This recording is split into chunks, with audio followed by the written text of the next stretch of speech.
আসসালামু আলাইকুম দর্শক বন্ধুরা, কেমন আছেন সবাই? দেশ এবং দেশের বাইরে যে যেখান থেকে এই মুহূর্তে আজকের এই প্রতিবেদন দেখছেন সকলকে স্বাগত জানাচ্ছি।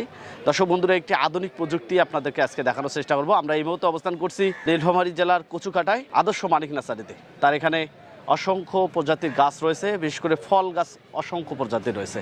এর আগের একটি পর্বে আমরা আমের কিছু এক্সক্লুসিভ ভ্যারাইটি আপনাদেরকে দেখানোর চেষ্টা করছি। এখান থেকে প্রতিনিয়ত শত শত গাছ কুরিয়ারের মাধ্যমে সারা দেশে চলে যাচ্ছে, যেহেতু এখানে শুধু চারা কলম উৎপাদন করা হয়, যার কারণে এখানে তারা প্রযুক্তিগুলো অ্যাপ্লাই করার চেষ্টা করছে। বিশেষ করে যারা ছাদ বাগানে গাছ রোপণ করতে চায় বা বাসার বাড়িতে গাছ রোপণ করতে চায়, বর্তমান সময়ে এই যে আধুনিক প্রযুক্তির জিও ব্যাগ, এই জিও ব্যাগে গাছ রোপণ করা যাচ্ছে খুব সহজলভ্যভাবে। এখানে প্রায় 2500 জিও ব্যাগ রয়েছে। প্রত্যেকটি জিও ব্যাগে বিভিন্ন প্রকারের ফলের গাছ রোপণ করা রয়েছে। আমরা এই জিও ব্যাগের সুবিধা অসুবিধাগুলো জানবো এবং এটি কতদিন টেকসই হয়, কেন আমরা জিও ব্যাগ ব্যবহার করতে পারি, এটা আমাদের জন্য বর্তমান যারা ছাদ বাগানে গাছ রোপণ করতে যাই, যারা ছাদের ভারসাম্য কতটা বজায় রাখে বা ছাদের ওয়েটটাকে কতটা কমায় নিয়ে আসে, এই বিষয়গুলো জানবো আজকের পর্বে আব্দুল মতিন ভাইয়ের কাছ থেকে। আমাদের সাথে থাকুন।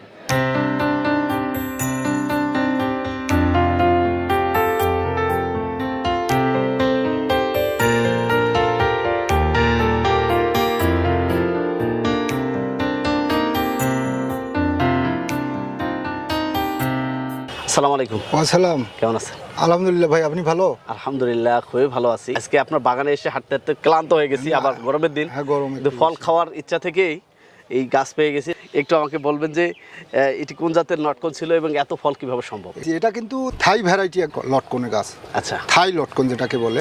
কাস্টমারকে বিক্রি করার সময় প্যাকেট খুলে যায়, এখানে লাগায় রাখছি। এই 2 বছর পর আজকে দেখেন যে একটা জাতের যে একটা ব্যাপার থাকে, জাতের ওপরেই যে ফলন নির্ভরশীল, এটা কিন্তু এটা না দেখলে বোঝা যেত না আর কি। 50 অথবা 60% ছায়া হলে ভালো। এই জায়গাটা কিন্তু আমাদের ছায়াযুক্ত জায়গা হলে ছায়াযুক্ত একটু স্যাঁতস্যাঁতে ভাব। আমাদের এখানে টিউবওয়েলের পানি আসে, আবার একটু নারকেলের ছায়া পাচ্ছে বিধে আমার মনে হয় এত বেশি ফলছে।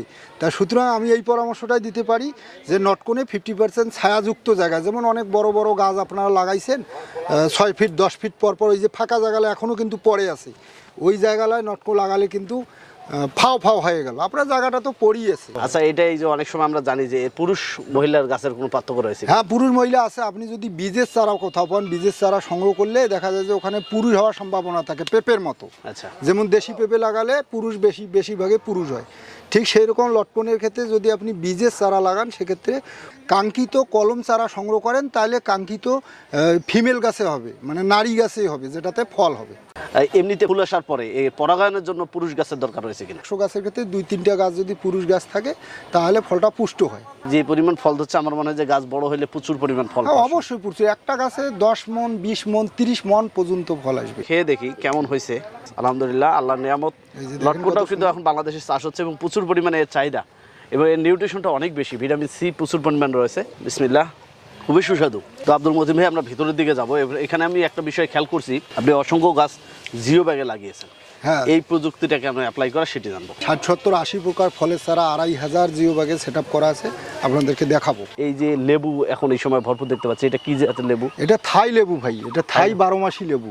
12 মাস ধরে? এটার রেজাল্টটা আসলে আমি কল্পনাতীত বলা যায়। এটা দেখেন কত বড় বড় লেবু হয়েছে, আবার ছোট ছোট, আবার কত থোকায় থোকায় আছে। সাইজটা আমার কাছে খুব সুন্দর লাগছে। আমি তো অনেক লেবু দেখছি, এবার কিন্তু এত এক্সক্লুসিভ সাইজের লেবু দেখিনি। এটার আবার রসও ভরপুর, প্রচুর রস। আচ্ছা, জিও ব্যাগে এত ব্যাপক পরিসরে সব গাছ স্থানান্তর করেছেন, অবশ্যই তো সুবিধা রয়েছে।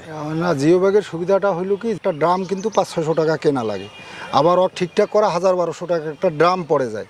আবার ড্রামটা 2 বছর 1 বছর রোদে থাকলে নষ্ট হয়ে যায়, ওজনও অনেক বেশি, আবার ছাদেরও ক্ষতি হয়। আর এখন জিও ব্যাগটাতে আসি, জিও ব্যাগ একটা জিও ব্যাগ মিনিমাম 200-250-300 টাকার মধ্যে সুন্দর ওই ড্রামের মতো সাইজ হ্যান্ডেলওয়ালা জিও ব্যাগ পাওয়া গেল, বহনের সুবিধা, আবার ছাদের ক্ষতি করে না, সহজভাবে ছাদে সেট আপ করা যায় এবং এটা মিনিমাম 12 বছর ওয়ারেন্টি গ্যারান্টি থাকে, মানে 12 বছর পর্যন্ত আবার পচে না এই জিও ব্যাগটা। এই জিও ব্যাগটায়।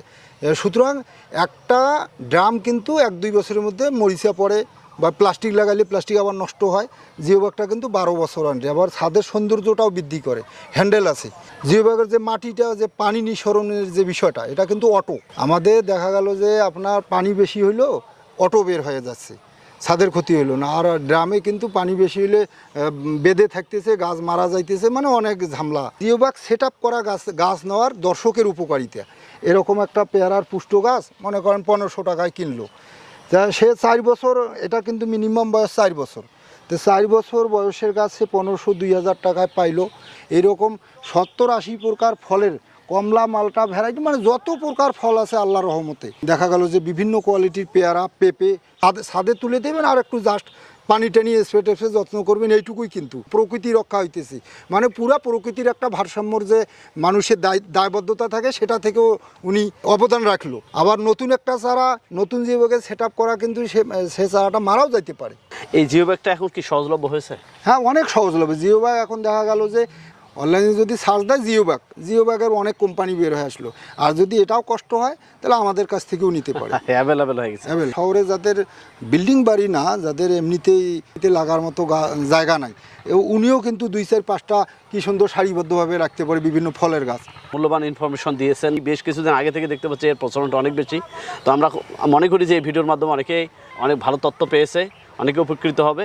অসংখ্য ধন্যবাদ জানিয়ে বিদায় নিচ্ছি। আসসালামু আলাইকুম। ওয়ালাইকুম আসসালাম। যাই করি না কেন, দিন শেষে আমাদের প্রকৃতির কাছে আসতে হবে। বিজ্ঞান বলছে প্রকৃতির যত সন্নিকটে থাকা যাবে শারীরিকভাবে তত বেশি ফিট থাকা সম্ভব। তো আমরা আসলে এই প্রকৃতি থেকে অনেকটা দূরে সরে আসছি। আগে যে বিশাল বিশাল বন ছিল, জঙ্গল ছিল, গাছগাছালি ছিল, অনেক বড় বড় গাছ ছিল, সেগুলো কিন্তু এখন কেটে ফেলা হচ্ছে নানাবিধ কারণে। বিশেষ করে এখন শহর বন্দর গড়ে উঠতেছে, কলকারখানা স্থাপনা হচ্ছে। এই যে আমরা বৃক্ষগুলো নিধন করতেছি, এতে করে আমাদের পরিবেশের ভারসাম্য নষ্ট হচ্ছে, যার ফলে দিন দিন তাপমাত্রা বাড়তেছে, বৃষ্টিবাদল কম হচ্ছে, কৃষি পরিবেশের যে ভারসাম্য রয়েছে সেটি কিন্তু বিনষ্ট হচ্ছে। এতে করে ফসল উৎপাদনে ব্যাহত হচ্ছে।